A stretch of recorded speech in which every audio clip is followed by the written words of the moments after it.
আসসালামু আলাইকুম। স্বাস্থ্যকর ব্রয়লার উৎপাদনের জন্য পরিষ্কার খামার একটি অপরিহার্য বিষয়। একটি উৎপাদন চক্রের শেষে খামার ধোয়া ও পরিষ্কার করাকে গুরুত্ব দিতে হবে সর্বোচ্চ পর্যায়ে। প্রথমে আমরা খামারের বিষ্ঠা সহ অন্যান্য জৈব বর্জ্য সরিয়ে ফেলেছি এবং পরবর্তী ধাপে পানি ব্যবহার করে খামারটি ধুয়ে ফেলছি।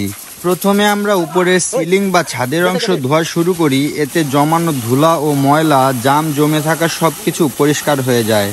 সিলিং ধোয়ার পানি পড়ে নিচের খাবারের বাটি এবং পানির পাইপে, যেগুলো তাতে ভিজে যায়। এই অবস্থায় পরবর্তী ধাপে আমরা সেই পাইপগুলো ভালোভাবে জেট প্রেসার ব্যবহার করে পাইপের বাইরে জীবাণুমুক্ত করি। একই সঙ্গে খাবারের বাটিগুলো ময়লা পরিষ্কার করে ফেলি।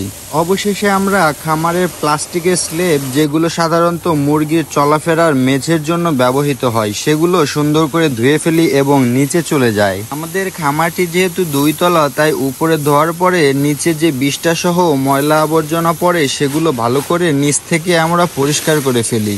এই প্রতিটি ধাপ আমাদের জন্য শুধু একটা কাজ নয়, এটি আমাদের পেশাগত দায়িত্ব এবং খামারের প্রতি ভালোবাসা।